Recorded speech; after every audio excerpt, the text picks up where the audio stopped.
Hello everyone. तो आज आम +3 4th semester political science honours रो कोर पेपर 9 रो सिलेक्टेड 80 मार्क रो क्वेश्चन विथ आंसर मु डिस्कस करबी जैकि आपको एग्जाम रे बहुत हेल्प करिवो। वीडियो आदि स्किप न करी शेष पर्यंत देखंतु। आपनकर अकॉर्डिंग सिलेबस अनुसार बा क्वेश्चन पेपर अनुसार 12टी शॉर्ट क्वेश्चन 2 मार्किया 8टी 8 दुने 16 मार्क 3 मार्किया 8टी 8 3 24 मार्क एवं 7 मार्किया 4टी 7 चौ 28 मार्क आपन को समुदाय 80 मार्क। तो यही 80 मार्क रो मु क्वेश्चन विथ आंसर मु डिस्कस करबी। वीडियो आदि स्किप न करी शेष पर्यंत देखंतु एवं मो डिस्क्रिप्शन मोर कोर पेपर 9 8 एवं 10 ला मध्य प्लेलिस्ट लिंक अछि। वीडियो गुडी को देखि नंतु एवं व्हाट्सएप ग्रुप रे मध्य जॉइन हुंतु जाफरे मु आपन को पीडीएफ टी सेंड कर देबी। एबे आसंतु क्वेश्चन डिस्कस करिबा। तो प्रथम क्वेश्चन कोन आछि, साधारणतः लोकनीतिर मूल उद्देश्य कोन राउची नीति निर्धारण करिबा। 2 नंबर क्वेश्चन कोन आछि, जेते बेले अनुष्ठान मानकर कार्यात्मक स्वतंत्रता को अनुधान कर जाय नीति निर्धारण करा जाय ताको डेस्क कहा जाय ताको अनुष्ठानिक प्रणाली कहा जाय। नेक्स्ट क्वेश्चन आसीबा, भारत रे लोकनीतिर धारा देश नीति उपरे आधारित बा पर्यवेसित अछि ना निरपेक्ष नीति उपरे। नेक्स्ट क्वेश्चन, जो अमलतांत्रिक व्यवस्था जनसाधारण को पाखरे उत्तरदायी रही थाए ताकू देश कहा जाए ताकू तत्वावधारक अमलतंत्र कहा जाए। नेक्स्ट क्वेश्चन, पृष्ठपोषक अमलतंत्र को अन्य अर्थ में देश कहा जाए ना अनुगृहीत अमलतंत्र कहा जाए। नेक्स्ट क्वेश्चन, सरकार निष्पत्ति कार्यकारी करिबारे सरकार कर्मचारी मानकर अहेतुक विलंब को देश कहा जाए नाली फिता व्यवस्था। नाली फिता व्यवस्था मध्य 2 मार्किया क्वेश्चन हम डिस्कस करबी। ओके, देन नेक्स्ट क्वेश्चन आछि, डेंस को मतरे सरकारी स्तर रे उच्च स्तर रु नीच स्तर को प्रशासनिक क्षमता हस्तांतर प्रणाली को विकेंद्रीकरण कहा जाए। कहाँ को मतरे डाउची एलटी व्हाइट को मतरे।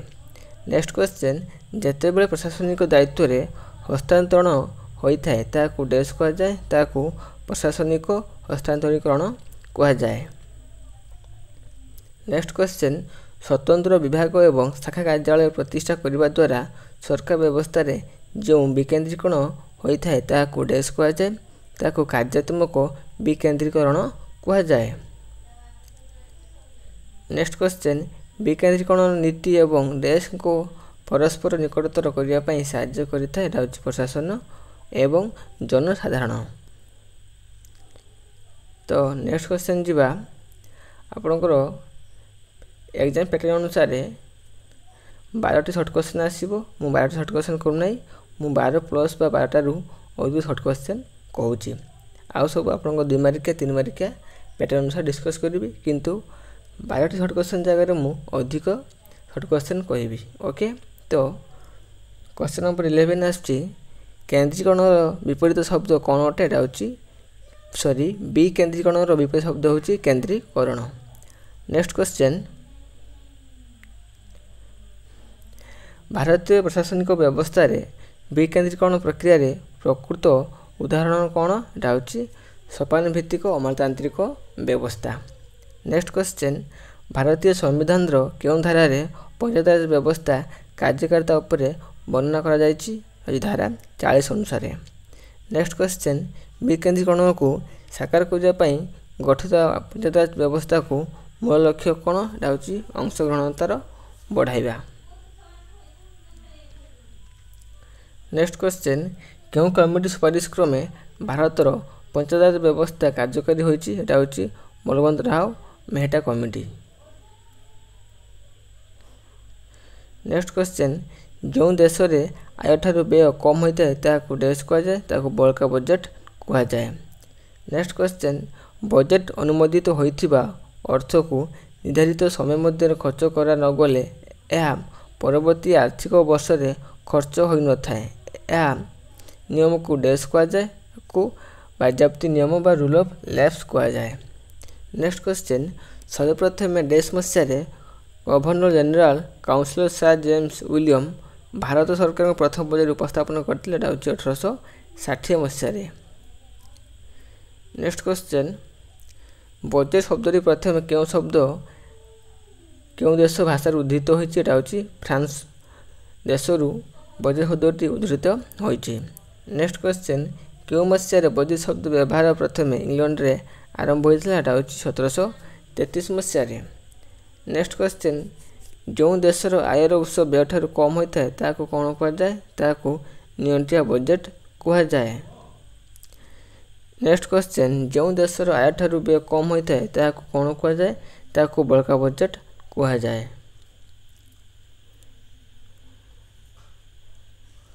संविधान देश भाग में राष्ट्रनीति माध्यम जनसेवा प्रदान करने नीति प्रणीत होती है 4th भाग में।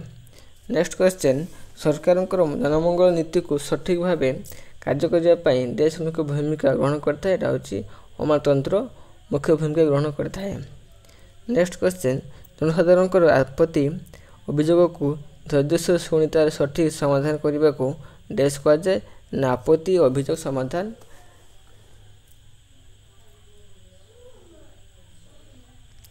नेक्स्ट क्वेश्चन आछि, जनसाधारण को सठिक सेवा जगैबा उद्देश्य रे राष्ट्र देश प्रणयन करथाय नागरिक सनद बा सिटीजन चार्टर प्रणीत होता है। नेक्स्ट क्वेश्चन, गुणात्मक जनसेवा प्रदान लक्ष्य रे राष्ट्रीय सरकार ग्रहण करथिबा आईन को कौन कहुए? ना जनसेवा आईन बोली कहुए। भारत रे नागरिक सनद आईन केबे कार्यकारी होइतिला? 2011 डिसेम्बर 10 रे। नेक्स्ट क्वेश्चन, ओडिशा क्यों मसीह एवं क्यों तारीख में जनसेवा अधिकार आईन कार्यकारी होता? 2013 जनवरी 1 रे। नेक्स्ट क्वेश्चन, जो प्रक्रिया को अनुसरण करी सरकार सूचना प्रजुक्ति विद्या को प्रयोग करी साधारण सेवा और द्रव्य को नागरिकों पाखरे सहज पहुँचाई कौन कहुए? ताकू ई प्रशासन कहुए। एथले आपणकर 12 शॉर्ट क्वेश्चन जगह मु 30 शॉर्ट क्वेश्चन डिस्कस कली। Okay, then according your syllabus बा क्वेश्चन पैटर्न अनुसार आपणकर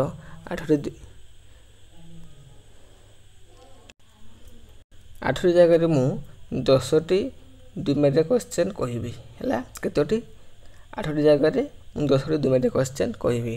तो प्रथम क्वेश्चन कौन आछि ना ई प्रशासन विभिन्न स्वरूप सबू कौन? भारत में ई प्रशासन व्यवस्था माध्यम रे प्रशासनिक सेवा को अधिक सहज और सरल करपरिक चिठीपत्र विनिमय क्षेत्र में ई प्रेरणा नामलेखा दरखास्त ग्रहण परीक्षा वृत्ति प्रदान क्षेत्र में ऑनलाइन सेवा आपत्ति अभियोग ग्रहण क्षेत्र में ई गाविनस एवं ई नागरिक ई सरकार ई सेवा इत्यादि ई प्रशासन विभिन्न स्वरूप अटे।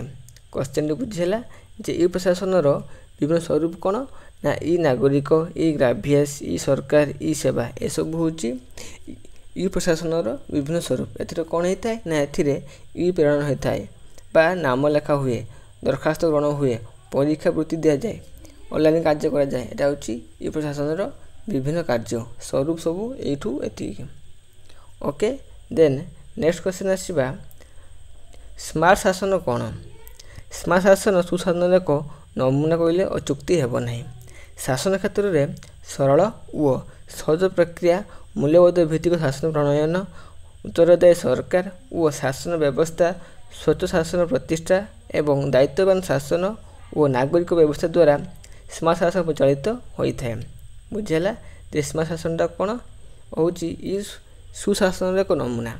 तो ये कौन होता है ना ए शासन क्षेत्र में सरल और सहज प्रक्रिया मूल्यबोध भित्तिक शासन प्रणयन उत्तरदायी सरकार शासन व्यवस्था स्वच्छ शासन प्रतिष्ठा दायित्व सरकार ए सबू कार्य होता है कौथिरे ना स्मार्ट शासन रे होता है। ओके, देन नेक्स्ट क्वेश्चन आसीबा बजेट रो अर्थ कौन? बजेट रो अर्थ कौन? साधारणतः बजेट होउछि एक आर्थिक वर्ष पई प्रस्तुति होइतिबा आय व्यय अटकल सनद बा आर्थिक योजनार तालिका जो वार्षिक आय और व्यय प्रतिफलित होता है।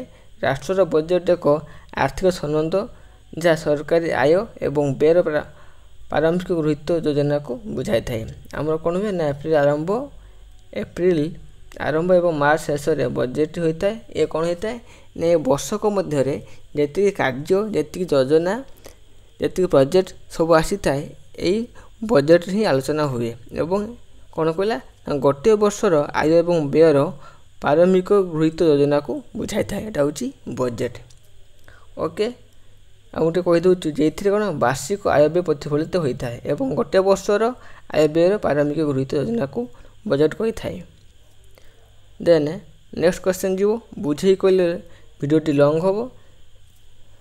तो नेक्स्ट क्वेश्चन कौन आसुची शिक्षा अधिकार आईन राइट टू एजुकेशन एक्ट कौन ना 2010 मसीहा एप्रिल 1 तारिख में शिक्षा अधिकार आईन कार्यकारी होता। ये आईन 6 ରୁ 14 वर्ष शिशु मानक मागणा एवं बाध्यतामूलक शिक्षा प्रदान करने यही आईन में प्रणयन कर सरकार शिक्षा क्षेत्र में आईन को प्रणयन करने शिक्षा गुणात्मक मान वृद्धि करने मागणा खाद्य देवा मागणा शिक्षा देवा दक्ष शिक्षक नियुक्ति करने विद्यालय निर्माण करने रक्षणाबेक्षण करने एवं आनुषंगिक द्रव्य मागणार प्रदान करने एथिपाई शिक्षा अधिकार आईन कार्य होता केबे ना 2010 एप्रिल 1 तारिख में। एथिरे कौन होता है एथिरे पिला मानकु 6 ରୁ 14 वर्ष शिशु मानकु कौन करा जाए ना मागणा शिक्षा दि जाए थे। खाइबा पोशाक पिंधिबा एवं कागजपत्र बही ए सब मध्य भावे मागणा मिल पारुछि। एटा होछि शिक्षा अधिकार आईन। ए डेट होछि इंपोर्टेंट 2010 एप्रिल 1 तारिख। निज मंदिर मध्य लिखि पारिबो। तो प्रथम कनसेप्ट भल भाव बुझिले जो मंदिर मध्य किछि ऐड करि पारिबो। ओके नेक्स्ट क्वेश्चन कौन आसुछि ना पुलिस सभा कौन पुलिस सभा कौन ना ग्राम पंचायत प्रत्येक राजस्व ग्रामर नागरिक मानक नहीं पुलिस सभा गठित होता है। ग्रामर वरिष्ठ वार्ड सभ्यों अध्यक्षतार पुलिस सभा बसी थाए। एथिरे कौन हुए एथिरे संपुक्त अंचल समस्त उन्नयनमूलक कार्य निर्धारित होता है। पुलिस सभा कौन होता है ना एथिरे वरिष्ठ वार्ड सभ्य अध्यक्षता होता एवं ग्रामर उन्नयनमूलक कार्य एथिरे निर्धारित होता है। नेक्स्ट क्वेश्चन 74तम संविधान संशोधन आईन कौन 1992 मसीह सहरांचल स्वायत्त शासन को सांविधानिक मर्यादा प्रदान करने एवं स्वतंत्र क्षमता प्रदान करने संशोधन आईन कार्यकारी होता। यह द्वारा संविधान 12 अनुसूची रे सृष्टि करा जायछि। नेक्स्ट क्वेश्चन एटा गोटे एमसीक्यू थिला मु कहली 2 मार्क क्वेश्चन आनिबी। तो नालीफिता व्यवस्था कौन रेड टेपिज्म कौन ना नालीफिता तत्व अमलतंत्र व्यवस्थार विलंबित नीति को बुझाए। एठी अमलतंत्र अर्थ होची कौन ना ब्यूरोक्रेसी बा ऑफिसर लेवल लोक माने किए ना ऑफिसर जेमिति आईएएस ऑफिसर बीडीओ विभिन्न प्रकार उच्च पदस्थ कर्मचारी सेक्रेटरी कैबिनेट मंत्री ए सब बड़ बड़ ऑफिसर जे मन हम कौन कही ना अमलतंत्र ब्यूरोक्रेसी। तो प्रथम लाइन कौन कहला नालीफिता व्यवस्था कौन नालीफिता अर्थ होची अमलतंत्र व्यवस्थार विलंब नीति को बुझाए। सरकार को निष्पत्ति कार्यकारी करने सरकार कर्मचारी माने अहेतुक विलंब करथांती बुझेला। तो जनसाधारण समस्या समाधान विलंब करने एवं कौन निर्दिष्ट फाइल को दीर्घदिन पकाई रखा नालीफिता कहुए। यह द्वारा कर्मचारी माने दुर्नीति तड़ित होइथांती। नेक्स्ट क्वेश्चन जीवा हस्तांतरण व्यवस्था कौन व्यवस्थापिका द्वारा कार्यपालिका को आईन प्रणयन करने हस्तांतर प्रक्रिया को हस्तांतरण व्यवस्था कहुए। व्यवस्थापक निजर कार्यभार लाघव केते क्षमता कार्यपालक एवं प्रशासनिक संस्था को हस्तांतर करथाय। यह द्वारा शासन क्षेत्र में संस्कार मध्य आनी थाए। तो निजर कार्य को कमेवाई कार्यपालिका कौन करथाय ना तार जो तल स्तर कार्यपालिका को एवं प्रशासनिक संस्था को दे थाए। आप 8टी क्वेश्चन आसो मुझे 10टी मेरे क्वेश्चन कर दूची। तो नेक्स्ट क्वेश्चन कौन आसुची नागरिक सनद चिठा आईन 2011 कौन 2011 मसीह भारत सरकार नागरिक सनद चिठा कार्यकारी करथिले। यह द्वारा सरकार प्रत्येक विभाग नागरिक मान सहित प्रत्येक भाव में संपर्क रक्षा करें। यह द्वारा प्रत्येक सरकारी संस्था नागरिक मान निर्धारित समस्या मध्य द्रव्य सेवा जोगाई देवे एवं ନାଗରିକମାନେ ସୁବିଧାରୁ ବଞ୍ଚିତ ହେଲେ ବିହିତ ପ୍ରତିକାର ମଧ୍ୟ ବ୍ୟବସ୍ଥା ସେମାନେ ଗ୍ରହଣ କରିବେ। ତ ଏଥିରେ ମୁଁ 2 ଲାଇନରେ ବୁଝାଇ ଦେଉଛି। ନାଗରିକ ସନଦ ଚିଠା ଆଇନ କ'ଣ ନା ଏଥିରେ ଲୋକମାନେ କିପରି ସରକାରଙ୍କ କାର୍ଯ୍ୟରେ ପ୍ରତ୍ୟକ୍ଷ ଭାବରେ ସମ୍ପର୍କ ରଖିପାରିବେ ଏବଂ ସମୟ ଏବଂ ନିର୍ଦ୍ଧାରିତ ସମୟ ମଧ୍ୟରେ ତାଙ୍କର ସେବା ଏବଂ ଦ୍ରବ୍ୟ ପାଇପାରିବେ ଏବଂ ଯେଉଁମାନେ ଏଥିରୁ ବଞ୍ଚିତ ହୋଇପାରିବେ ସେମାନେ କ'ଣ କରିପାରିବେ ନା ସେମାନେ ଏଥିରେ ପ୍ରତିକାର ଏବଂ ଏଥିରେ କାର୍ଯ୍ୟାନୁଷ୍ଠାନ ମଧ୍ୟ ଗ୍ରହଣ କରିପାରିବେ। ଓକେ, ନେକ୍ସଟ କ୍ୱେଶ୍ଚନ୍ ଯେଉଁ ଶେଷ କ୍ୱେଶ୍ଚନ୍ 2 ମାର୍କିଆ କ୍ୱେଶ୍ଚନ୍। ଦେନ୍ 2 ମାର୍କିଆ କ୍ୱେଶ୍ଚନ୍କୁ ଆସିବା। ତ ନାରୀ ମଙ୍ଗଳ ଓମେନ୍ ୱେଲଫେୟାର କ'ଣ ନା ପ୍ରତ୍ୟେକ ରାଷ୍ଟ୍ରର ଜନସଂଖ୍ୟାର ଅଧା ହେଉଛନ୍ତି ନାରୀ। ପାରମ୍ପରିକ ସାମାଜିକ ବ୍ୟବସ୍ଥାରେ ନାରୀମାନେ ଅବହେଳିତ ଓ ନିଷ୍ପେଷିତ ଥିଲେ। ଗଣତନ୍ତ୍ର ବ୍ୟବସ୍ଥାରେ ଉନ୍ନତି ଏବଂ ସମାଜମଙ୍ଗଳ କାର୍ଯ୍ୟରେ ଉଦ୍ରେକ ଫଳରେ ନାରୀମାନଙ୍କର ଉତ୍ଥାନ ପତନ ପାଇଁ ରାଷ୍ଟ୍ର ସ୍ୱତନ୍ତ୍ର ପଦକ୍ଷେପ ନେଇଥାଏ। ଏହାକୁ ନାରୀ ସଶକ୍ତିକରଣ କୁହାଯାଏ। ଦେନ୍ 3 ମାର୍କିଆ କ୍ୱେଶ୍ଚନ୍ ଆସିବା। ତ 3 ମାର୍କିଆ କ୍ୱେଶ୍ଚନ୍ ମଧ୍ୟ ଆପଣଙ୍କର ଏକ୍ଜାମ୍ରେ 8ଟି ଆସିବ। ମୁଁ 10ଟି କ୍ୱେଶ୍ଚନ୍ କରିଦେଉଛି। ଓକେ, ତ ପ୍ରଥମ କ୍ୱେଶ୍ଚନ୍ ଆସୁଛି କ'ଣ ନା ଲୋକତନ୍ତ୍ରର ଅର୍ଥ କ'ଣ ବା ବ୍ୟୁରୋକ୍ରାସିର ଅର୍ଥ କ'ଣ, ତାକୁ ମଧ୍ୟ ଅମରତନ୍ତ୍ର କୁହାଯାଏ। ଲୋକନୀତିର ମୂଳ ଉଦ୍ଦେଶ୍ୟ ହେଉଛି ଭବିଷ୍ୟତ କାର୍ଯ୍ୟକୁ ସ୍ଥିର କରିବା। ଅନ୍ୟ ଅର୍ଥରେ ଲୋକନୀତିର ଲକ୍ଷ୍ୟ ହେଉଛି ଉତ୍ତରଦାୟୀ ଶାସନ ବ୍ୟବସ୍ଥାକୁ ପ୍ରଣୟନ କରିବା। ସାଧାରଣତଃ ଲୋକନୀତି ବା ସରକାର ନୀତି ହେଉଛି ଏକ ନିର୍ଦ୍ଦେଶାବଳୀ ଯାହାକୁ ଅନୁସରଣ କରି ନିଷ୍ପତ୍ତି ଗ୍ରହଣ କରାଯାଏ। ଏଥିରେ କ'ଣ ହୋଇଥାଏ ନା ଲୋକନୀତି ହେଉଛି ସରକାର ପ୍ରସ୍ତାବିତ କାର୍ଯ୍ୟଧାରା ଯାହା ମାଧ୍ୟମରେ ଜନସାଧାରଣଙ୍କର ଉନ୍ନତି ପାଇଁ ନିଷ୍ପତ୍ତି ନିଆଯାଏ। ଲୋକନୀତି କ'ଣ, ଏଥିରେ କ'ଣ ନା ସରକାର ଯେଉଁ ପ୍ରସ୍ତାବିତ ଆଇନଟି ଆଣିଥିବା କାର୍ଯ୍ୟଟି ଆଣିଥିବେ ଲୋକମାନଙ୍କୁ ପହଞ୍ଚାଇବା ଏବଂ ଲୋକମାନଙ୍କ ଉନ୍ନତି କାମରେ ଲଗାଇବାଟା ହେଉଛି ଲୋକନୀତିର କାର୍ଯ୍ୟ। ଲୋକନୀତି ମାଧ୍ୟମରେ ସରକାର ସାମାଜିକ ଆର୍ଥିକ ଓ ରାଜନୈତିକ ବିକାଶ ସାଧନ କରିଥାନ୍ତି।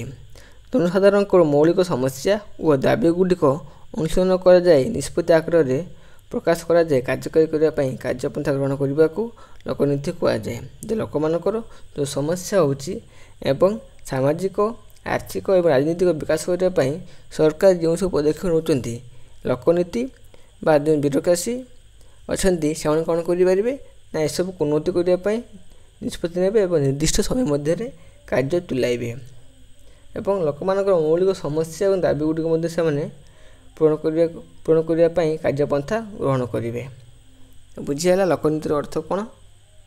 ଦେନ୍ ନେକ୍ସଟ କ୍ୱେଶ୍ଚନ୍ ଯିବା, ଅମରତନ୍ତ୍ର କ'ଣ ନା ଅମରତନ୍ତ୍ର ବା ବ୍ୟୁରୋକ୍ରାଟ ଶବ୍ଦଟି ପ୍ରଥମେ ଫ୍ରାନ୍ସ ବିଶିଷ୍ଟ ଅର୍ଥନୀତିଜ୍ଞ ଭିନସେଣ୍ଟ ଡି ଗର୍ନେ ବ୍ୟବହାର କରିଥିଲେ। ଦାର୍ଶନିକ ୱେବରଙ୍କ ମତରେ କ୍ଷମତା ଗୋଟିଏ ପଦବୀ ଅଳଙ୍କୃତ କରିଥାଏ। କର୍ତ୍ତୃତ୍ୱର କ୍ଷମତା ସହିତ ବୈଧତା ସମ୍ମିଶ୍ରଣ ହୋଇଥିବାରୁ ଏକ ବିଶାଳ ଜନସମଷ୍ଟି ଅନୁଗତ୍ୟତା ପ୍ରକାଶ କରିଥାନ୍ତି।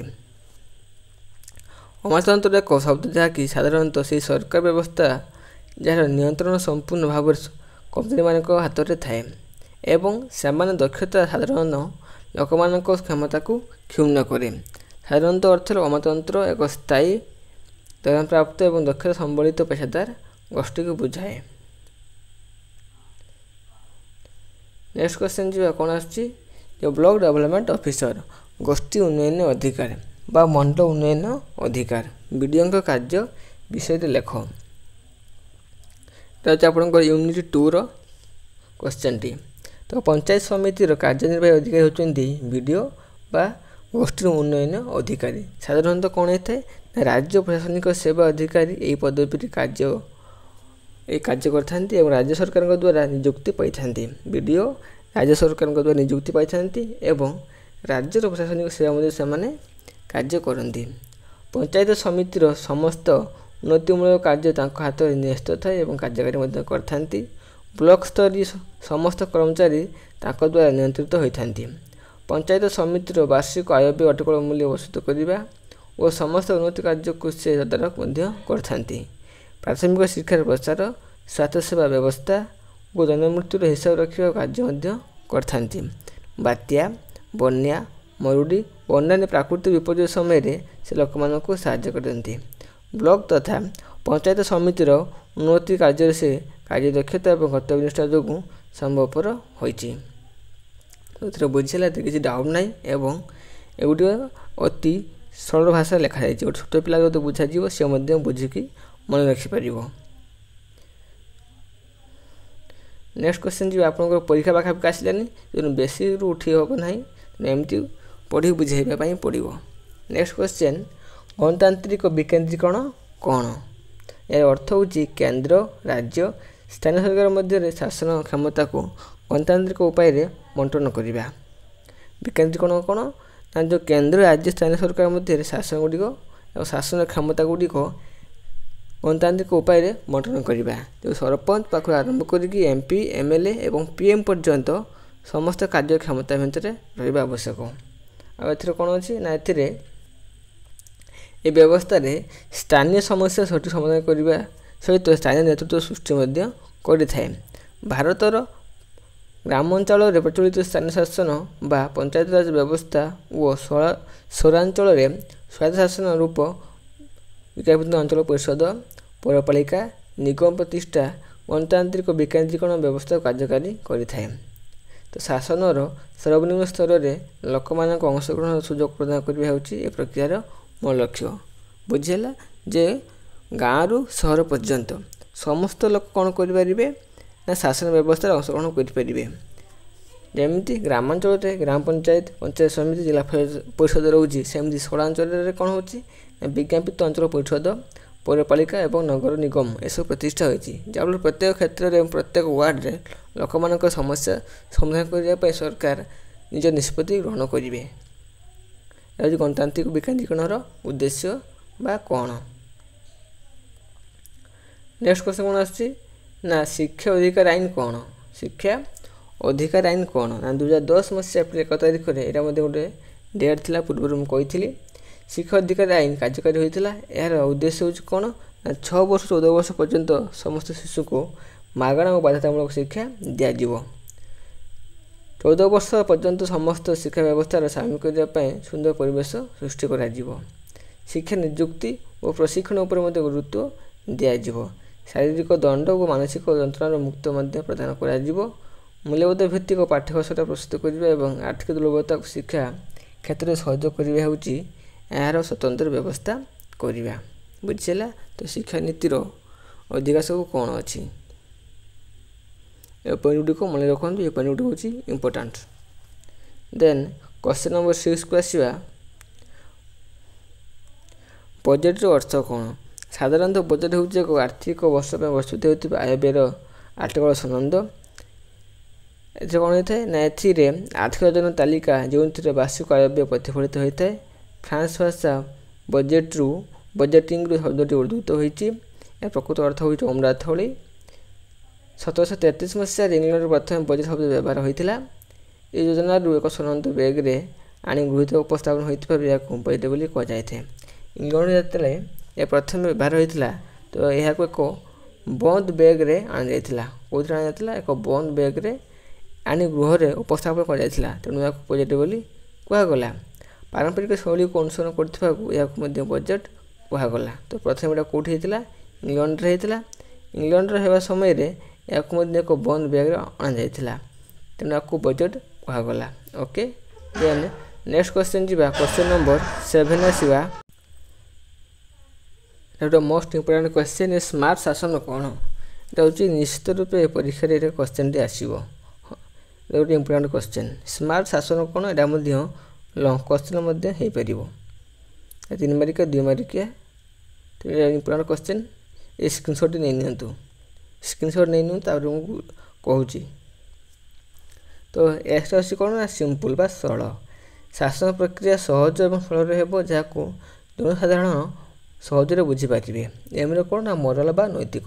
ଶାସନର ନୀତି ଓ ନିଷ୍ପତ୍ତି ନୈତିକ ମୂଲ୍ୟବୋଧ ଉପରେ ହେବା ଉଚିତ। ଏର କ'ଣ ନା ଆକାଉଣ୍ଟେବୁଲ୍, ଉତ୍ତରଦାୟୀ। ସରକାର ଓ ଶାସନ ଜନସାଧାରଣଙ୍କ ପାଖରେ ଉତ୍ତରଦାୟୀ ରହିବେ। ଆରେ କ'ଣ ଆସୁଛି ନା ରେସ୍ପନ୍ସିବିଲିଟି, ଦାୟିତ୍ୱବାନ। ସରକାର ଏବଂ ଜନସାଧାରଣ ମଧ୍ୟରେ ନିରନ୍ତର ସମ୍ପର୍କ ସ୍ଥାପନ ହେବ, ଫଳରେ ଉଭୟ ପ୍ରଶାସନ ଓ ନାଗରିକ ମଧ୍ୟରେ ଦାୟିତ୍ୱବୋଧ ବୃଦ୍ଧି ପାଇବ।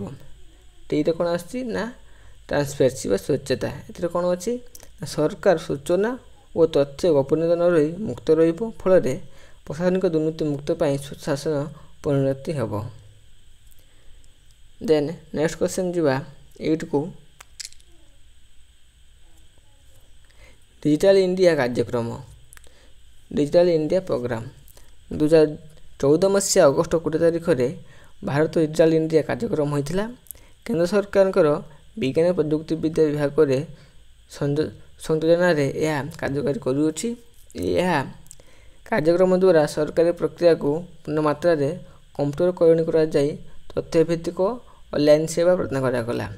विभिन्न विभाग माध्यम समन्वय रक्षा कर जनसाधारण सेवा सहज प्रदान करने सिंगल विंडो व्यवस्था प्रचलन कर देशर समस्त अंचल इंटरनेट सेवा सहित संयोग कर आवश्यक तथ्य उपलब्धि कर कौन डिजिटल इंडिया एथि कौन ना गाँव पाख सहर पर्यंत समस्त लोक मान सुविधा असुविधा कथा बुझा एवं सबू लोक सरकार कार्य पदक्षेप योजना यू मध्यम ऑनलाइन माध्यम जनईदेवा हूँ डिजिटल इंडिया कार्यक्रम। यह केवे 2014 मसीहा अगस्ट 20 तारिख में ए कौन था ना ए विभिन्न विभाग मध्य समन्वय रक्षा कर लोक मानक सरकार विभिन्न कार्य साहाय्य कर। देन नेक्स्ट क्वेश्चन जीवा नागरिक अधिकार सनद सिटीजन चार्टर राइट्स ए कौन अच्छी ना आधुनिक जुगरे शासन पद्धति व्यापक परिवर्तन होती शासन क्षेत्र में नागरिक मानकर अधिकार को सब्यस्त करने एवं जनसाधारण को उचित समय सठिक सेवा जगैवाई यह विभिन्न देश में नागरिक अधिकार सनद प्रणयन होती। प्रथम 1990 दशक इंग्लैंड नागरिक सनद अधिकार सनद कार्यकारी करुँच। भारत में 2011 मसीह निश्चित जनसेवा आईन कार्यकारी होता यह भारत नागरिक सनद आईन कहुए। देशर मूल उद्देश्य हूँ कौन शासन क्षेत्र में ढांचागत परिवर्तन कराए समय भित्तिक द्रव्य सेवा प्रदान कर जनसाधारण को आपत्ति अभियोग प्रतिकार कर। नेक्स्ट क्वेश्चन विज्ञापित अंचल परिषद बा नोटिफाइड एरिया काउंसिल क्या कहुए छोट छोट सहर में कार्यकारी होता स्वायत्तशासन व्यवस्था विज्ञापित अंचल परिषद भाव परिचित। साधारणतः 10,000 पर्यंत लोकसंख्या सहर मानक विज्ञापित अंचल परिषद गठित होती। प्रत्येक विज्ञापित अंचल परिषद को केतोटी वार्ड विभक्त कर प्रत्येक वार्ड जड़े जड़े सभ्य प्रत्येक भाव परिषद को निर्वाचित होता से कौन करेंगे ना से मध्य जन को अध्यक्ष और अन्य जन को पदक भाव में परिषद को निर्वाचित करते। राज्य प्रशासनिक सेवा जड़े अधिकारी कि ततुल्य योग्यता संपन्न अधिकारी विज्ञापित अंचल परिषद कार्यनिर्वाही अधिकारी हेब। सहर रास्ता निर्माण मरामती करने रास्ता आलोक प्रदान करने पानीय जल जोगाण प्राथमिक शिक्षा प्रसार जनमृत्युर पंजीकरण एसबू विज्ञापित अंचल मुख्य कार्य बुझीगला। यहाँ +2 टाइम जो पॉलिटिकल साइंस रखि एसबू विषय बाबद अच्छे आपण जो यूनिट 2 विकेंद्री कौन डिसेंट्रलाइजेशन ये चार्टर +2 अच्छी किसी अड़ुआ हम ना। नेक्स्ट जी लंग क्वेश्चन आपंकर 4टी अच्छी तो लंग क्वेश्चन मुझे डिस्कस करी ना प्रत्येक लंग क्वेश्चन मुझे कल कर आप वीडियो स्टॉप करके पॉइंट गुड़िक डेस्क्राइब गुड़िक पढ़ी ने। तो प्रथम क्वेश्चन कौन आसना ई प्रशासन कौन या लक्ष्य और गुरुत्व प्रतिपादन कर what is e governance explain is objective and importance. तो प्रथम लंग क्वेश्चन रे इंटर रही संज्ञा रहा डेफिनेशन रहा पॉइंट रहा नेक्स्ट रे कंक्लूजन रही कहीदे। प्रथम इंटर रहा डेफिनेशन पॉइंट लास्ट कंक्लूजन यहाँ हूँ लंग क्वेश्चन लिखार तरीका। ओके वीडियो स्टॉप कर पढ़ी ने।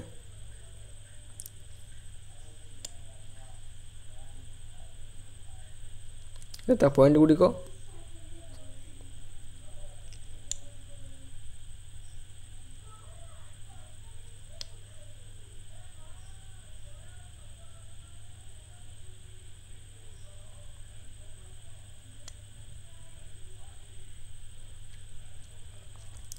नेक्स्ट क्वेश्चन कौन भारत शिक्षा अधिकार आईन एक वैप्लविक पदक्षेप विश्लेषण कर right to education is a revolutionary step in India analysis.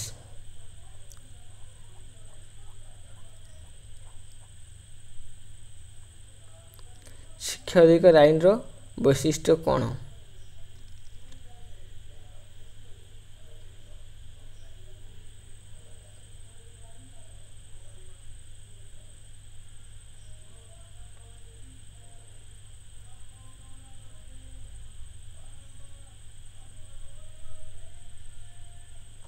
Question 3 କ'ଣ ଆସୁଛି ନା ବିକେନ୍ଦ୍ରୀକରଣ କ'ଣ ଏହାର ଉପାଦେୟ ବିଷୟରେ ଆଲୋଚନା କର। Right is decentralisation, discuss is ରିଲେଭେନ୍ସ।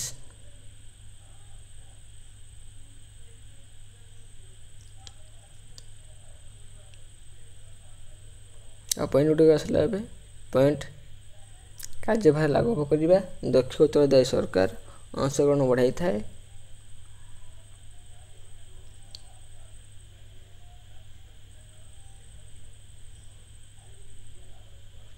Question 4 କ'ଣ ଆସୁଛି ଲୋକତନ୍ତ୍ର ସଂଜ୍ଞା ଲେଖ ଏବଂ ଏହାର ବୈଶିଷ୍ଟ୍ୟ ଗୁଡ଼ିକ ଆଲୋଚନା କର। ଏଇଟା ହେଉଛି ଇମ୍ପୋର୍ଟାଣ୍ଟ କ୍ୱେଶ୍ଚନଟି। ପଏଣ୍ଟ ଗୁଡ଼ାକ ମନେ ରଖନ୍ତୁ।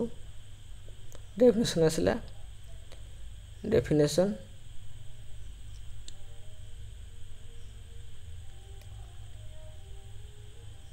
ବୈଶିଷ୍ଟ୍ୟ, ପଏଣ୍ଟ ଗୁଡ଼ିକ ନୀତି ନିର୍ଦ୍ଧାରଣ, ବିକଳ୍ପ ନୀତି ମୂଲ୍ୟାୟନ, ଲୋକ ସମ୍ପର୍କ ରକ୍ଷା କରିବା।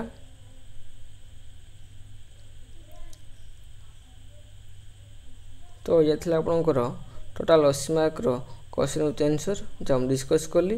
ନିଶ୍ଚିତ ରୂପେ ଭିଡ଼ିଓଟି ଆପଣଙ୍କ ସାଙ୍ଗମାନଙ୍କୁ ସେୟାର କରନ୍ତୁ, ଗୋଟେ ଲାଇକ୍ ଦିଅନ୍ତୁ ଏବଂ କମେଣ୍ଟ ନିଶ୍ଚିତ ରୂପେ କରନ୍ତୁ, ଯାହାଫଳରେ ମୋତେ ନେକ୍ସଟ ଭିଡ଼ିଓ ବନେଇବା ପାଇଁ ବହୁତ ଇନ୍ସପାୟାର କରିଥାଏ। Thank you all.